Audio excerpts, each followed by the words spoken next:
Right, our next topic, we're going to be looking at binomials. So binomial expansion. Remember, a binomial is simply something that has two terms. Bi meaning two, nomial meaning terms. I don't know if that's right actually, but anyway, two things. So the simplest of them all would be 1 plus x to the power of 0, which is 1. So actually the number 1, even though it's only got one term, is a binomial expansion. It's an expansion to the power of 0. And then the next one's more obvious.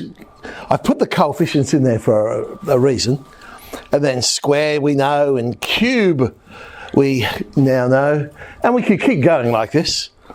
If I was to multiply that one by 1 plus x, I'd get 1 plus x to the power of 4.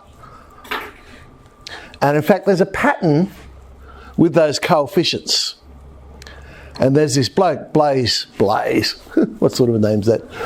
Pascal, who came up with this thing. Well, he didn't actually come up with it, right? The Chinese came up with it thousands of years ago. And lots of other people have come up with it in the meantime. The main reason it's called Pascal's triangle is because all the different relationships he found within the triangle. So that's why it tends to get called Pascal's triangle. Called a triangle because if we put it in a certain arrangement, we get a lovely neat pattern. So 1 sits at the top, then the second row 1, 1, which are the coefficients of 1 plus x to the power of 1. Then 1, 2, 1, 1 plus x squared. 1, 3, 3, 1, that's 1 plus x cubed. And hopefully by arranging it this way, you can see the pattern that emerges. You just add the two numbers above it, and you'll get the next one. So we get 1, 4, 6, 4, 1. And we could do 5, and there's 6, and 7, 8, 9, and a personal favourite, 10. Look at 10, it's beautiful. No, look at that. You've got to enjoy that. Because like the row's palindromic, the middle term's palindromic, 252, but then look at the ones before it. 120, 210, same digits, just in a different arrangement. I mean, it's got everything. I mean, that personally is my favourite row. You probably have your own. Then we can keep going. 11. And when did I stop? No, here comes 12. I probably stopped there because I don't know that I had room for 4 figures. So did I stop at 12? Yeah, I thought so. So I stopped at 12. But there's Pascal's triangle, how we could come up with all those coefficients. So we don't physically have to expand the whole thing out. All we've got to remember then is the powers of x would be going down by 1 as we go along, and we'd have our expansion. So if I wanted to expand out 1 plus 2x on 3 to the power of 7, then, as I say, I don't have to expand the whole thing out. I know the coefficient will be that 7th row, and then the first number will be to the power of 7, so in this case it's 1 to the power of 7.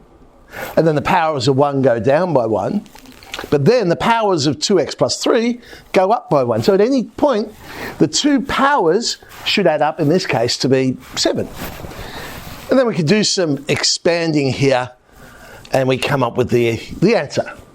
So there's still a bit of work involved with something as high as power of 7, but certainly not as much work as physically expanding the whole thing out to get to the power of 7. Now, where it's real handy is something like this. Just imagine, right, you're down at the shops and someone comes up to you and says, oh, excuse me, can you help me out? I've left my calculator at home and I was just wondering what 0.998 to the power of 10 is. A common occurrence, happens a lot. But, they say, but to be reasonable, I only want it to 8 decimal places. And you go, well, yes, I can help you out. Because you'll remember that, hang on, I could use 1 minus x to the power of 10 to do this. And there's our expansion using that beautiful row of 10, which you remember because it's just a wonderful row. In this case, you'll notice the signs alternate because it's 1 minus x rather than 1 plus x. And then all we got to do is substitute in 0.002 for x. But you'll notice I stopped at the power of 3. Because they only want it to 8 decimal places. And if I did 0.002 to the power of 4, well, to 8 decimal places, that's 0. So every other term after that's naught. And so then all I've got to do is work this out. 1 minus 10 lots of 0.002, 45 times 0.002 squared, which is of course 0.000004. And then 120 times 0.002 cubed, which is of course 0.00000008. And then you just add them together and you get your answer. And then the person who came up to you said, well, thank you very much for that. I feel much better now. And you'll feel good about helping someone else. See, binomial theorem in the real world. Who would have thought? If we had to find the coefficient of x squared in this whole expansion, yes, I could expand the whole thing out. 2 minus 3x times 4 plus 5x to the power of 4. So the 4 plus 5x to the power of 4, I want the coefficients will be the fourth row of Pascal's triangle. Powers of 4 will start at 4, go down by 1. Powers of 5x will go up by 1. I could expand that whole thing out, but I don't want to, because we're only interested in x squared. So I really only need the ones that will get x squared. So the 2 in the first parentheses would have to be multiplied by the term with x squared. So yes, all right, I'll have to multiply those two together. And the 3x would have to be multiplied by the term that has x in it to get x squared.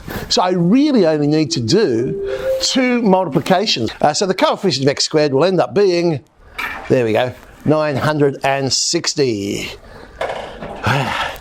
All right. Enjoy.